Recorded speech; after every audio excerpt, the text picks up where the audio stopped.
안녕하세요, 박영춘입니다. 전 강의에서 바로 할게요. 이번에는 이제 요거 토지이용 계획원 관련한 것들인데요. 10년을 공부해도 토지이용 계획원을 못 읽는 사람들이 어마어마하게 많아요. 그죠? 용도, 지역, 지구, 구역 등이 막 짬뽕돼 있으면 대체 뭘 읽어야 될까? 어떻게 읽어야 하는 게 정답인가? 어떤 그런 것들 때문에 많이 하시거든요. 이번 시간에는 요거에 대해서 한번 집중해볼 해볼게요. 자, 이번엔 이제 389강이거든요. 389강. 제목을 제가 10년을 공부해도 이걸 모르면 토지이용 계획을 못 읽는다 했는데, 자, 여러분, 우리가 토지이용 계획원을 작성할 때 또는 토지이용 계획원을 볼 때 원칙이 있어요. 대원칙이. 자, 우리가 이제 대한민국 토지는 크게 도시지역, 관리지역, 농림지역, 자연환경 보전지역 이렇게 나누죠. 요렇게. 이게 용도 지역이에요. 물론 이제 여기 세분화된 것도 있죠. 이렇게 세분화돼 있죠. 또 이렇게요. 세분화돼 있고, 이게 용도 지역이죠. 그 다음에 용도 지구가 있죠. 용도 지구는 19개인가 있어요. 저도 자세히 개수는 모르겠지만 밑에 자료가 있거든요. 하여간 20몇 개인가 있어요. 또 따로 정할 수도 있고, 그죠? 그 다음에 용도 지구 지역보다 더 센 게 용도 구역. 그래서 옛날에 외울 때는 저는 고 이렇게 왔어요. 그래서 용도 지구는 6개. 수산자원 보호구역, 그죠? 그 다음에, 개발 영역의 그린벨트법에 관한 것들 몇 가지가 있죠. 4가지인가? 다 6가지가 있어요. 밑에 보여드릴게요. 제가 숫자에 되게 약합니다, 여러분. 한번 보면 아는데. 자, 이런 용도지역을 지정할 때 대원칙이 있어요. 용도지역과 용도지역은요, 중복, 중첩에서 지정이 불가능해요. 그래서 용도지역 있잖아요, 이게. 용도지역. 용도지역은 중복, 중첩에서 지정이 불가능하다. 그리고 이 용도지역과 용도구역은 얼마든지 지정이 가능하죠. 용도지역과 용도구역은 얼마든지 지정이 가능합니다. 그리고 용도구역과 용도구역은 중복, 중첩 지정이 원래는 불가능해요. 원래는. 그렇지만 될 수도 있어요. 그죠? 용도구역과 용도구역은 원칙적으로 중첩 불가능하다. 예를 들어서 개발 제한구역과, 그죠? 수산자원 보호구역 같은 구역이잖아요. 그죠? 구역이 중첩돼서 지정하는 건 원래는 안 돼요. 같은 구역이니까. 왜냐면 이 구역 안에 2가지의, 그죠? 2개의 태양이 있을 수는 없거든요. 그죠? 구역이 태양이라고 보면 돼요, 여러분들. 가장 규제가 센 거, 이대로 해야 되는 거예요. 그죠? 이대로. 그런데 만약에 이 지역이, 일단의 지역이 그린벨트야. 그죠? 개발 제한구역이에요. 그런데 여기에 지구단위 계획이 딱 얹혀져 있어. 그러면 어떤 걸 따라야 돼요? 지구단위 계획 구역을 따라야 돼요. 그래서 제가 용도지역, 용도지구, 용도구역 중 최고의 깡패는 지구단위 계획 구역이다. 라고 이렇게 제목도 한번 달아봤어요. 자, 그러면 볼게요. 이제 요것은 계획관리지역, 생산관리구역. 그죠? 계획관리지역, 생산관리 구역이라고 나와있죠. 성장관리 구역.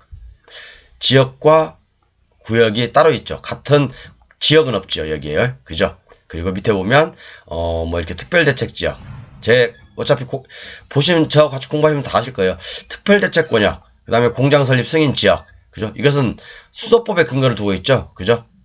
그죠? 그 다음에 배출시설 설치 제한 지역. 이것은 똑같은 말이에요, 대부분요. 그죠? 제가 전전 강의 때 다 설명해드린 거예요. 여기서 뭘 할 수 있고, 뭘 할 수 있고. 이해 가시죠?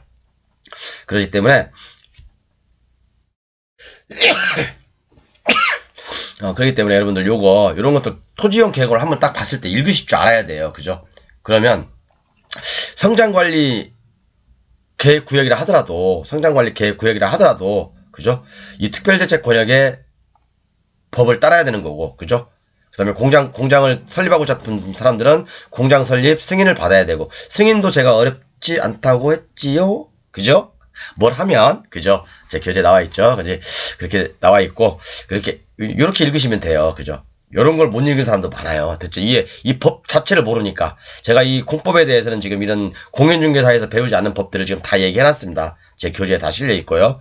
그리고 제 강의를 다 할 거예요. 안 한 것들은 몇 개 있거든요. 그래서, 자. 용도지역이라고 제가 대충 써놨어요. 중복되지 아니하게.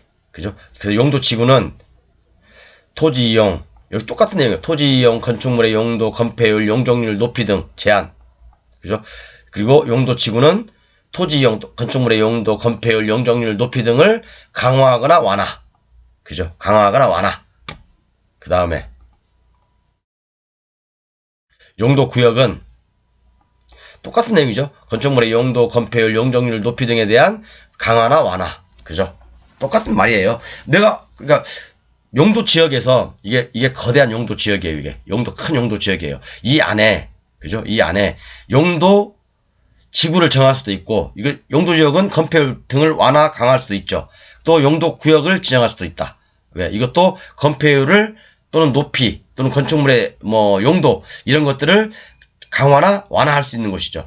그죠? 이런 것들은 다 도시계획 조례로 정하는 거죠. 용도 지역 빼놓고는 용도 지역도 역시 마찬가지지만 도시계획 조례로 도시군 관리 계획이라고 했는데 그냥 도시계획 조례라고 보시면 돼요, 여러분. 도시계획 조례다. 도시계획 계획이다. 도시계획이다. 이렇게 보면 되고요.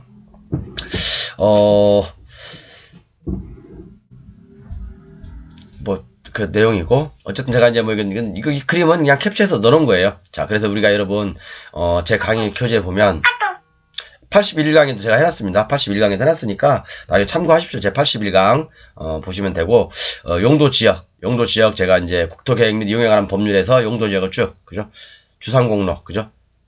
주상공록 있고 그 다음에 도시지역, 관리지역, 농림지역, 자연환경 보전지역 이렇게 나누고 그 다음에 용도 지구는요. 요런 것들이 있어요. 경관지구, 고도지구, 방화지구. 제가 이런 것도 다 했죠. 칠학지구, 개발진흥지구, 특정용도제한지구, 복합. 이런 것들은 제가 다 보호지구. 이런 것들은 제가 다 강의를 했어요. 중요한 것들이기 때문에. 이 안에서 대박이 있을 수 있다. 해서 제가 강의를 다 했거든요. 여기서는요. 제 교재에도 다 좀 상세하게 실어놨고. 그러니까 지금 안 한 것들은 제가 지금 원래 경관지구는 위에 교재를 만들어 놨는데 잘못하다가 중간에 넘어가서 이제 못했습니다. 이렇게 이제 용도, 지구는 이런 것들이 있고, 그죠? 토지용 계획원에 이런 것들이 붙을 수 있어요.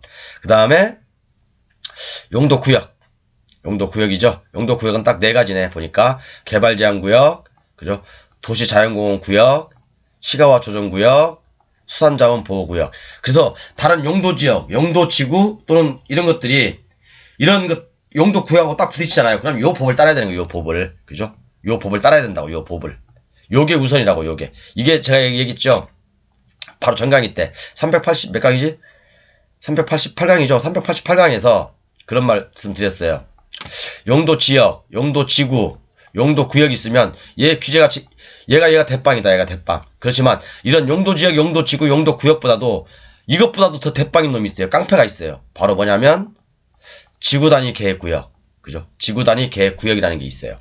제 강의 지구단위 계획구에서 한 서너 번 강의했을 거예요. 보세요, 여러분. 제 교재 가지고 계신 분들은 교재에 정말 세밀하게 설명해놨으니까 공부하면 될 거예요.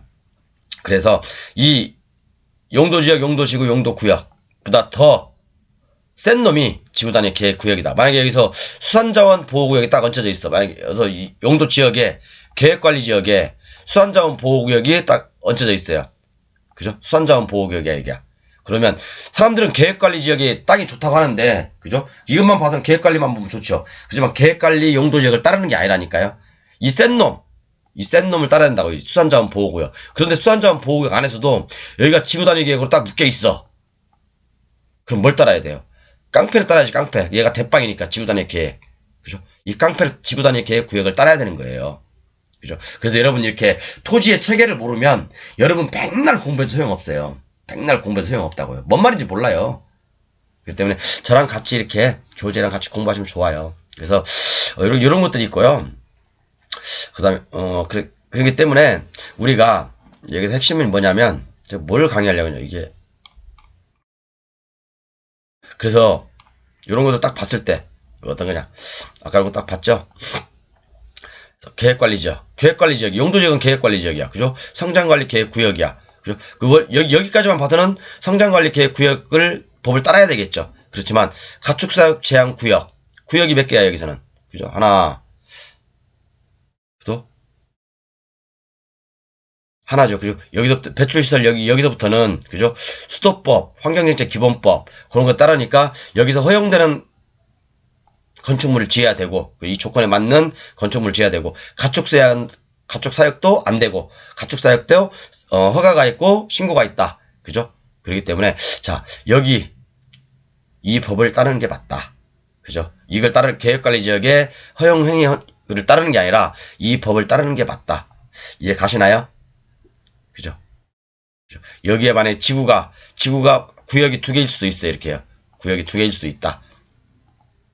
그래서 각 법들마다 보면 이 법은 뭐 다른 법보다 우선한다 그런 내용들이 있거든요. 그런 것들 여러분 잘 보셔야 돼요.